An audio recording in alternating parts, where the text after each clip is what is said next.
Chakkittapara panchayat member ഇപ്പോൾ മാധ്യമങ്ങളെ കാണുന്നുണ്ട്. തത്സമയ ദൃശ്യങ്ങളിലേക്ക്.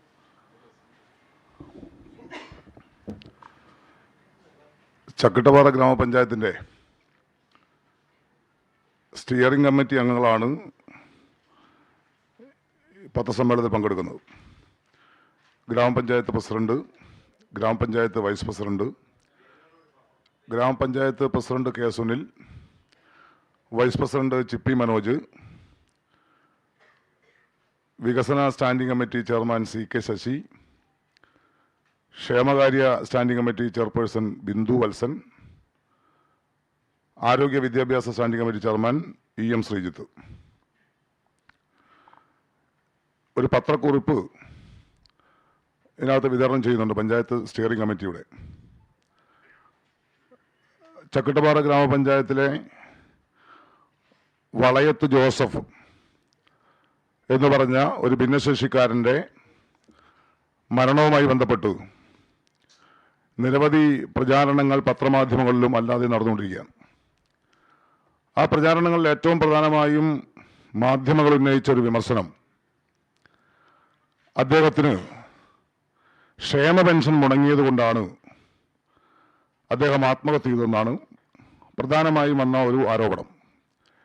ആ ആരോപണത്തിന് അടിസ്ഥാനമായി 2023 നവംബർ മാസം 9 അദ്ദേഹം ചക്കിട്ടപ്പാറ ഗ്രാമപഞ്ചായത്തിലും പെരുവണ്ണാമൂഴി പോലീസിനും കോഴിക്കോട് കലക്ടർക്കും കൊടുത്തൊരു പരാതിയുണ്ട്.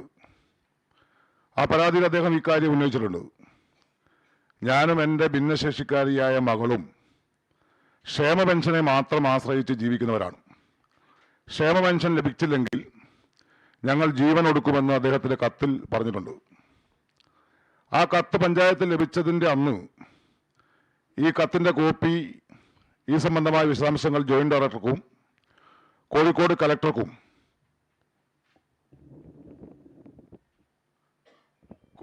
കലക്ടർക്കും പഞ്ചായത്തിന് കൈമാറുകയും നവംബർ മാസം 10 രാവിലെ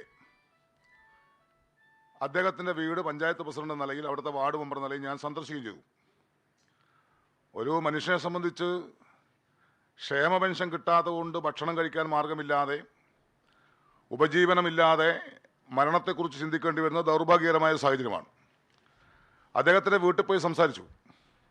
അപ്പം അദ്ദേഹം പറഞ്ഞൊരു ആവശ്യം, ക്ഷേമ പെൻഷൻ അദ്ദേഹത്തിന് 2010 മുതൽ തുടർച്ചയായി കിട്ടിക്കൊണ്ടിരിക്കുന്നതാണ്. ആ സമയത്ത് ചില്ലറ മാസത്തെ പെൻഷൻ കിട്ടാൻ ബാക്കിയുണ്ടായിരുന്നു. അപ്പം അദ്ദേഹം പറഞ്ഞൊരു ആവശ്യം, ദേശീയ ഗ്രാമീണ തൊഴിലുറപ്പ് പദ്ധതി അദ്ദേഹത്തിന് മറ്റൊരാളുടെ പറമ്പിൽ പോയി പണിയെടുക്കാൻ പറ്റില്ല, അദ്ദേഹത്തിൻ്റെ പറമ്പിൽ തന്നെ പണി കൊടുക്കാൻ സംവിധാനം ഉണ്ടാക്കണം. അപ്പോൾ അവിടുത്തെ മേറ്റ് മേരി സെബാസ്റ്റ്യനെ വിളിച്ചിരുത്തി സംസാരിച്ചു. അദ്ദേഹത്തിൻ്റെ പറമ്പിൽ തന്നെ പണിയെടുക്കാൻ സംവിധാനം ഉണ്ടാക്കണം എന്ന് ആലോചിച്ചു. അദ്ദേഹത്തിന് ഈ നവംബർ മാസം 9 ശേഷം ഡിസംബർ മാസം 30 അദ്ദേഹം പെൻഷൻ കൈപ്പറ്റിയിട്ടുണ്ട്. ജനുവരി മാസം 15 വരെ അദ്ദേഹം തൊഴിലുറപ്പ് പദ്ധതിയിൽ പണിയെടുത്തിട്ടുണ്ട്. അദ്ദേഹം 99 പണി, ഒരാൾക്ക് എടുക്കാൻ കഴിയുന്ന 100 പണിയാണ്, 99 പണിയെടുത്ത് തൊഴിലുറപ്പ് പദ്ധതി വഴി അദ്ദേഹം ആ വർഷം 28,000 രൂപ വേതനമായി കൈപ്പറ്റിയിട്ടുണ്ട്. അവസാനമായി പേരാമ്പ്ര കാനറ ബാങ്കിൻ്റെ ശാഖയിൽ നിന്ന് ജനുവരി മാസം 3 അദ്ദേഹം 5,300 രൂപ വേതനമായി കൈപ്പറ്റിയിട്ടുണ്ട്. ഡിസംബർ മാസം അദ്ദേഹം 30 പെൻഷൻ കൈപ്പറ്റിയിട്ടുണ്ട്. പിന്നെ ഇതിനകത്ത് പറയുന്ന ഏറ്റവും പ്രധാനപ്പെട്ട ഒരു ആക്ഷേപം ക്ഷേമ പെൻഷൻ മുടങ്ങിയെന്നാണ്. ഇത് മാധ്യമങ്ങളെ യാഥാർത്ഥ്യം ഒന്ന് പരിശോധിക്കണം.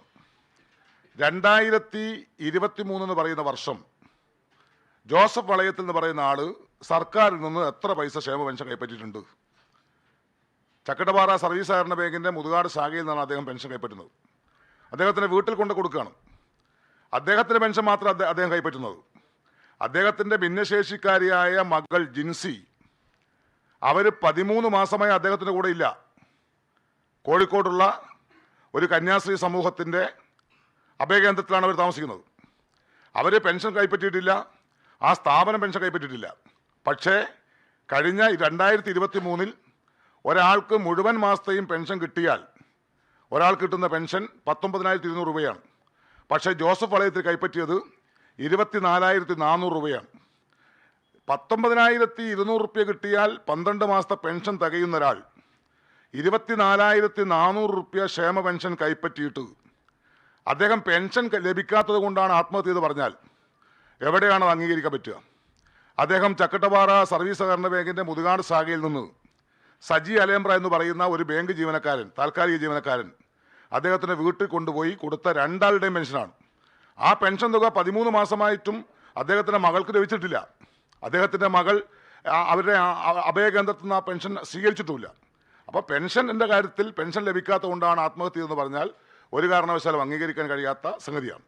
ഇനി ഇതിനകത്ത് മറ്റൊരു ആക്ഷേപം, ഇങ്ങനെ ഭിന്നശേഷിക്കാരായ ഒരാൾ അയാളുടെ ജീവിത പ്രയാസങ്ങളുണ്ടാകുമ്പോൾ അയാളുടെ ജീവിത പ്രയാസങ്ങളിൽ സഹായിക്കേണ്ട ഉത്തരവാദിത്വം രാഷ്ട്രീയ പാർട്ടികൾക്കുണ്ട്, തദ്ദേശ സ്ഥാപനങ്ങൾക്കുണ്ട്, സർക്കാരിനുണ്ട്.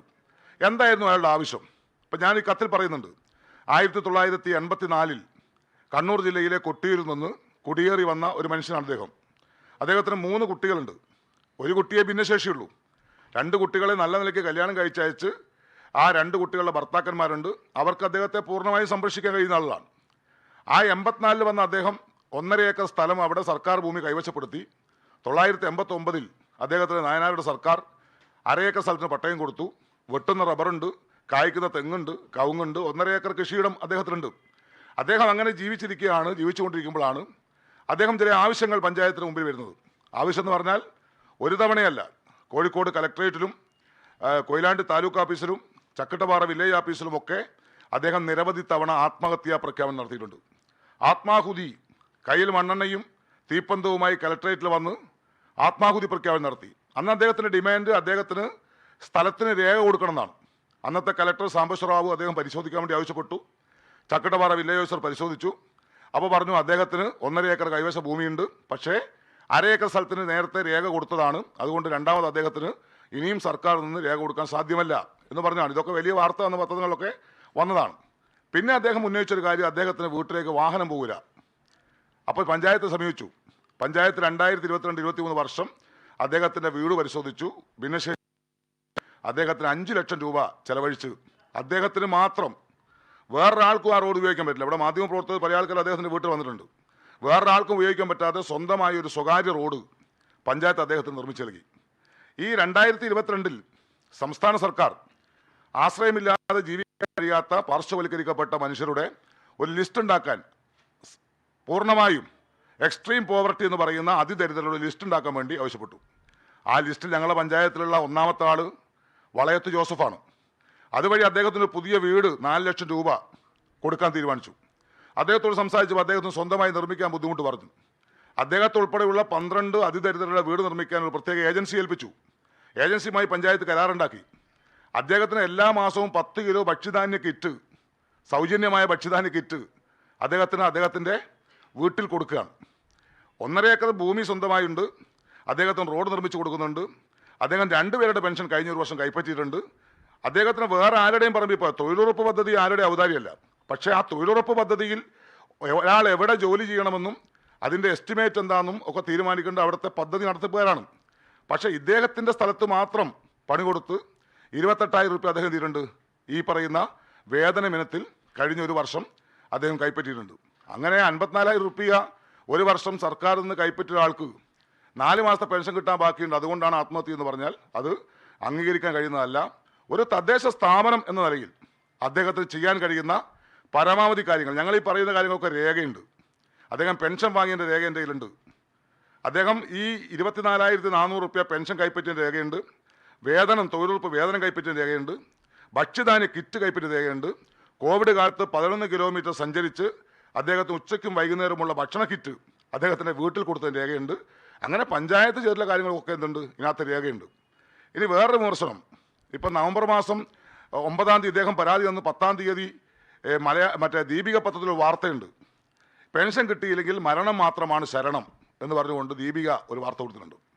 ദീപികൻ്റെ ഇദ്ദേഹം കൊടുക്കുന്ന, അതായത് ഞാൻ ആത്മഹത്യ ചെയ്യും എന്ന് പറഞ്ഞുകൊണ്ട് ഇദ്ദേഹം കൊടുക്കുന്ന കത്ത് കൊടുക്കുന്നതിൻ്റെ ചിത്രവും അന്നത്തെ ദീപികയിലുണ്ട്. എൻ്റെ കയ്യിൽ ചിത്രമുണ്ട്, അന്നത്തെ ദീപികയിലുണ്ട്. അപ്പോൾ ആ ദീപികയിൽ പറയുകയാണ് ഇദ്ദേഹത്തിന് പെൻഷൻ കിട്ടിയില്ലെങ്കിൽ ഇദ്ദേഹം ആത്മഹത്യ ചെയ്യും. നിങ്ങൾക്ക് ഓർമ്മയുണ്ടാകും, കുറച്ചു കാലം മുമ്പ് ജെയിംസ് കാവിൽപ്പുരയുടെ എന്ന് പറഞ്ഞ ആൾ ആത്മഹത്യ ചെയ്തിരുന്നു. അദ്ദേഹത്തിൻ്റെ നികുതി സർക്കാർ സ്വീകരിക്കുന്നില്ല. അന്നും ഇതേ ദീപിക, ഇതേ ലേഖകൻ തന്നെയാണ് ജെയിംസ് ആത്മഹത്യ ചെയ്യും എന്ന് പ്രഖ്യാപിച്ചു. ജെയിംസ് ആത്മഹത്യ ചെയ്തു. അതിൻ്റെ കേസ് കോഴിക്കോട് ജില്ലാ സെഷൻസ് കോർട്ട് എന്ന് വിധി പറഞ്ഞു. എന്താ വിധി? വില്ലേജ് ഓഫീസറെ പൂർണ്ണമായും കുറ്റമുക്തനാക്കിക്കൊണ്ട് ആ വില്ലേജ് ഓഫീസർക്ക് അക്കാലത്തുള്ള മുഴുവൻ വേതനവും കൊടുക്കണമെന്ന് പറഞ്ഞുകൊണ്ടാണ് കോഴിക്കോട് കോടതിയിൽ വിധി ഉണ്ടായിട്ടുള്ളത്. അതുകൊണ്ട് ആത്മഹത്യയാണ് ഒരു ആവശ്യം ഒരാൾക്ക് നിർവഹിക്കാൻ കഴിയുന്നില്ലെങ്കിൽ അയാളുടെ ഏറ്റവും അവസാനത്തെ മാർഗം, ഒരു സമരമാർഗം ആത്മഹത്യയാണ് എന്ന് പ്രചരിപ്പിക്കുന്ന മാധ്യമ രീതി, ആ മാധ്യമ രീതി കേരളീയ സംസ്കാരത്തിൽ നടന്നല്ല. കേരളത്തിൽ പല സമരങ്ങളും പല പോരാട്ടങ്ങളും നടന്നിട്ടുണ്ട്, പല ആവശ്യങ്ങൾക്ക് വേണ്ടി വലിയ ബഹുജന പ്രക്ഷോഭം നടന്നിട്ടുണ്ട്. അതിൻ്റെയൊക്കെ അവസാന മാർഗം ആത്മഹത്യയാണ്. അതുകൊണ്ട് ആത്മഹത്യ ചെയ്യും എന്ന് പ്രചരിപ്പിക്കുക, അതിനുശേഷം അദ്ദേഹം ആത്മഹത്യ ചെയ്യുക. ഈ ആത്മഹത്യക്ക് ശേഷം ഇപ്പം അദ്ദേഹത്തിൻ്റെ മൃതശരീരം കൊണ്ട് കുറേ ആളുകൾ കലക്ട്രേറ്റിൽ പോയിട്ടുണ്ട്. ഇദ്ദേഹം മരിച്ചു എന്ന വിവരം, യഥാർത്ഥത്തിൽ ഇദ്ദേഹം ഒരു സജീവ കോൺഗ്രസ് പ്രവർത്തകനാണ്. ഇദ്ദേഹം മരിച്ചു എന്ന വിവരം ആദ്യം അറിയിക്കുന്ന പ്രദേശത്തെ കോൺഗ്രസ് നേതാക്കളെയാണ്. ഏതെങ്കിലും കോൺഗ്രസ് നേതാക്കൾ അദ്ദേഹത്തിന് വീട്ടിൽ പോയോ? ഞാനും അടുത്ത CPIMൻ്റെ ലോക്കൽ സെക്രട്ടറിയും കൂടി ചെന്നതിന് ശേഷമാണ് ബോഡി അഴിച്ചത്, ആംബുലൻസ് കൊണ്ടുവന്നത്, പോലീസിൽ കൊണ്ടുവന്നത്, ഇൻക്വസ്റ്റ് നടപടിയൊക്കെ പൂർത്തീകരിച്ച് അതിൻ്റെ ഭാഗമായിട്ടാണ്. എന്നാൽ ഈ ആക്ഷേപം ഉന്നയിക്കുന്ന ആളുകൾ ഇത്രയും ബുദ്ധിമുട്ടാണെങ്കിൽ അദ്ദേഹത്തിൻ്റെ വീട് ഇവർക്കാർക്ക് അറിയോ? ജോസഫ് വളയത്ത് എന്ന് പറയുന്ന മനുഷ്യൻ്റെ വീട് ഈ പറയുന്ന ഏതെങ്കിലും കേസുള്ള കോൺഗ്രസ് നേതാക്കൾക്കോ ഇന്ന് ആക്ഷേപം ഉന്നയിക്കുന്നവർക്ക് അറിയോ? അപ്പോൾ ഒരാൾ ജീവിച്ചിരിക്കുമ്പോൾ ഒന്നും ശ്രദ്ധിക്കാതിരിക്കുക, അദ്ദേഹം മരണപ്പെട്ടാൽ പിന്നെ അദ്ദേഹത്തിൻ്റെ ഭൗതിക ശരീരം രാഷ്ട്രീയ ആയുധമായി ഉപയോഗിക്കാൻ ശ്രമിക്കുക, അതാണ് ഇപ്പോൾ നടന്നുകൊണ്ടിരിക്കുന്നത്. അതുകൊണ്ട് ഇക്കാര്യത്തിൽ ചക്കട്ടപ്പാറ ഗ്രാമപഞ്ചായത്ത് പറയാനുള്ളത്, ചക്കട്ടപ്പാറ ഗ്രാമപഞ്ചായത്ത് നടത്തിയിട്ടുള്ള ഇത്തരം കാര്യത്തിൽ ഒരു ഭിന്നശേഷിക്കാരനായ മനുഷ്യന് കൊടുക്കേണ്ട സേവനങ്ങൾ എല്ലാം രേഖാപരമായി കൊടുത്തിട്ടുണ്ട്. ഏറ്റവും അവസാനം അദ്ദേഹത്തിന് മുച്ചക്ര വാഹനം ആവശ്യപ്പെട്ടിട്ട് അദ്ദേഹത്തിന് കായിക ശേഷി, കൈകൊണ്ട് വണ്ടി ഓടിക്കാൻ കഴിയുമെന്ന സർട്ടിഫിക്കറ്റ് കിട്ടാത്തത് കൊണ്ടാണ് അദ്ദേഹത്തിന് വണ്ടി കൊടുക്കാതെ അദ്ദേഹത്തിൻ്റെ വീട്ടിലേക്ക് റോഡ് നിർമ്മിച്ചു കൊടുക്കാൻ സാഹചര്യം പഞ്ചായത്ത് ഉണ്ടാക്കിയത്. ഇത്തരം കാര്യങ്ങൾ വളരെ ഭംഗിയായി പഞ്ചായത്ത് ചെയ്തിട്ടുണ്ട്. പക്ഷെ ഒരാളുടെ മരണം, ആ മരണം എപ്പോഴും ദൗർഭാഗ്യകരമാണ്, അതിനൊരു പരിഹാരമില്ല. ആ മരണത്തെ ന്യായീകരിക്കാനോ അല്ലെങ്കിൽ അദ്ദേഹത്തിൻ്റെ മരണത്തിലുണ്ടായ ദുഃഖത്തിൽ ഞങ്ങൾ ഇളവ് വരുത്താനോ തയ്യാറല്ല. പക്ഷേ ഇത്തരം കാര്യങ്ങളൊക്കെ നടക്കുമ്പോൾ യാഥാർത്ഥ്യം എന്താണെന്ന് ജനങ്ങൾക്ക് ബോധ്യപ്പെടണം. ഞാനൊരു കാര്യം കൂടി കാര്യം സൂചിപ്പിക്കാം. അദ്ദേഹത്തിന് പെൻഷൻ കിട്ടിയത് 2010-ലാണ്. 2010 മാർച്ച് മാസം 18-ാം തീയതിയാണ് അദ്ദേഹത്തിനും അദ്ദേഹത്തിൻ്റെ ഭിന്നശേഷിക്കാരിയ മകൾക്കും പെൻഷൻ കിട്ടുന്നത്. 2016-ൽ ഉമ്മൻചാണ്ടി സർക്കാർ കാലാവധി പൂർത്തീകരിച്ച് പിണറായി സർക്കാർ വരുമ്പം അദ്ദേഹത്തിന് 18 മാസത്തെ പെൻഷൻ കിട്ടാൻ കുടിശ്ശികയുണ്ടായിരുന്നു. 18 മാസം രണ്ടാൾക്കും. ആ 18 മാസത്തെ കുടിശ്ശിക 2016 ജൂലൈ മാസമാണ് ഒന്നിച്ച് അദ്ദേഹത്തിന് വീട്ടിൽ കൊടുക്കുന്നത്. ബാങ്കിൽ നിന്ന് നേരിട്ട് അദ്ദേഹത്തിന് വീട്ടിൽ കൊണ്ട് കൊടുത്തതാണ്. അതുകൊണ്ട് 4 മാസം പെൻഷൻ കിട്ടാത്തത് കൊണ്ട് അദ്ദേഹം ആത്മഹത്യ ചെയ്തെന്ന് പറയുമ്പം അദ്ദേഹം 24,000 പെൻഷൻ വാങ്ങിയ വർഷമാണിത്.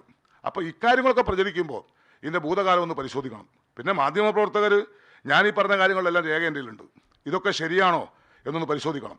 പിന്നെ അദ്ദേഹത്തിൻ്റെ വീടും പരിസരവും അവിടെയുള്ള പരിസര പ്രദേശത്തുള്ള ആളുകൾ അവർക്കൊക്കെ ഇതിനെക്കുറിച്ച് എന്താണ് പറയാനുള്ളത് എന്നുകൂടി ആലോചിക്കണം. ഏതായാലും അദ്ദേഹത്തിൻ്റെ മരണം ദുഃഖകരമാണ്. പക്ഷേ ആ മരണത്തിന് ഉത്തരവാദിത്വത്തിൽ സംസ്ഥാന സർക്കാരിനോ ചക്കട്ടപ്പാറ ഗ്രാമപഞ്ചായത്തിനോ യാതൊരു ധാർമ്മികമായ ഉത്തരവാദിത്വം ഇല്ല എന്നറിയിക്കാൻ വേണ്ടിയാണ് ഈ പത്രസമ്മേളനം ഇവിടെ വെച്ചിട്ടുള്ളത്.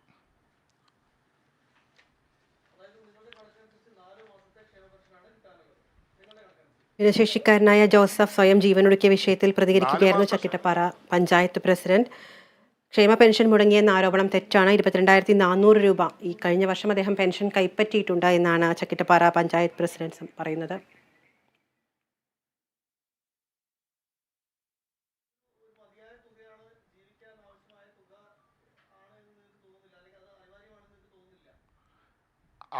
പെൻഷൻ മുടങ്ങിയത് കൊണ്ടാണ് ആത്മഹത്യ ചെയ്തത് എന്ന് അംഗീകരിക്കാനാവില്ല എന്നാണ് അദ്ദേഹം പറഞ്ഞിരിക്കുന്നത്. കണക്കാണ് ഞാൻ രേഖ ഉദ്ധരിച്ചു പറഞ്ഞത്. അദ്ദേഹം കൈപ്പറ്റിയ പൈസ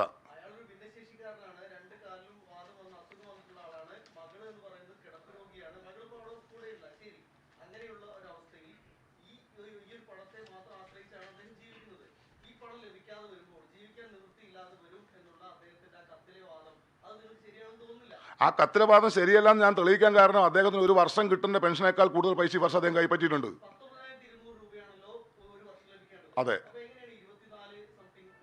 അയാളുടെ മകളുടെ ബൈസ്റ്റാൻഡർ അയാളായതുകൊണ്ട് ആ മകളുടെ പെൻഷൻ അദ്ദേഹമാണ് 2010 മുതൽ കൈപ്പറ്റിക്കൊണ്ടിരിക്കുന്നത്. പക്ഷേ ഞാൻ പറയട്ടെ, കഴിഞ്ഞ 13 മാസമായി അദ്ദേഹത്തിന് ആ മകൾ അദ്ദേഹത്തിൻ്റെ വീട്ടിലില്ലെങ്കിലും ആ പെൻഷൻ നിയമപരമായി അദ്ദേഹമാണ് കൈപ്പറ്റിയത്.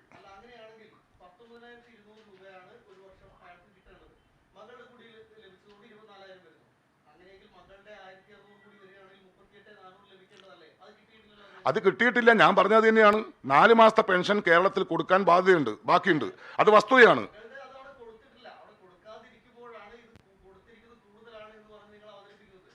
അല്ല, മകളുടെയും അച്ഛൻ്റെയും ഒക്കെ പെൻഷൻ 4 മാസമാണ് ബാക്കിയുള്ളത്. അവസാന മാസം പെൻഷൻ കൊടുത്ത് ഡിസംബർ മാസം 30-ാം തീയതി അദ്ദേഹം കൈപ്പറ്റിയിട്ടുണ്ട്. ഡിസംബർ 30-ാം തീയതി മകളുടെയും അദ്ദേഹത്തിൻ്റെയും പെൻഷൻ അദ്ദേഹം കൈപ്പറ്റിയിട്ടുണ്ട്. അല്ല, ഞാൻ പറഞ്ഞോട്ടെ, അല്ല അധിക പൈസ അല്ല കൊടുത്ത്. പക്ഷെ ഒരു വ്യക്തിക്ക് കിട്ടേണ്ട പെൻഷന്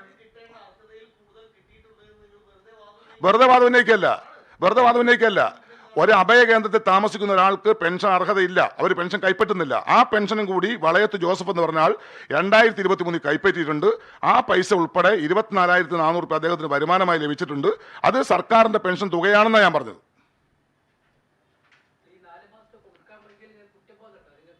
4 മാസത്തെ പെൻഷൻ കൊടുക്കേണ്ടത് ഞങ്ങളല്ല കൊടുക്കേണ്ടത്. അല്ല, ഗവൺമെന്റിനെ ന്യായീകരിച്ചതല്ല. അതായത് 1980 ക്ഷേമ പെൻഷൻ കേരളത്തിൽ ആരംഭിക്കുന്നത് 45 റുപ്യ. ആ പെൻഷൻ തുക 2016 വരെ 600 റുപ്യാണ്. 37 കൊല്ലം കൊണ്ട് ആ പെൻഷൻ 600 റുപ്യാണ്. ആ പെൻഷനാണ് 7 കൊല്ലം കൊണ്ട് 1600 റുപ്യയായി വർദ്ധിപ്പിച്ചത്. ആ 1600 റുപ്യ എല്ലാ മാസവും കൃത്യമായി സർക്കാർ കൊടുത്തുകൊണ്ടിരുന്നതാണ്. ഭിന്നശേഷിക്കാരനായ ജോസഫ് സ്വയം ജീവനൊടുക്കിയ വിഷയത്തിൽ പ്രതികരിക്കുകയായിരുന്നു. ചക്കിട്ടപ്പാറ പഞ്ചായത്ത് പ്രസിഡന്റ്. ക്ഷേമ പെൻഷൻ നൽകിയില്ല എന്ന ആരോപണം തെറ്റാണ്. 22,400 രൂപ പെൻഷൻ അദ്ദേഹം കൈപ്പറ്റിയിട്ടുണ്ട്. മരണശേഷം അദ്ദേഹത്തിന്റെ ഭൗതിക ശരീരം രാഷ്ട്രീയമായി ഉപയോഗിക്കുകയാണ് എന്നാണ് പഞ്ചായത്ത് പ്രസിഡന്റ് ഇപ്പോൾ അറിയിച്ചിരിക്കുന്നത്. മരണത്തിൽ സംസ്ഥാന സർക്കാരിനോ ചക്കിട്ടപ്പാറ ഗ്രാമപഞ്ചായത്തിനോ ധാർമ്മികമായ ഉത്തരവാദിത്തമില്ല എന്നും അദ്ദേഹം ഈ ഒരു വേളയിൽ വ്യക്തമാക്കുന്നുണ്ട്.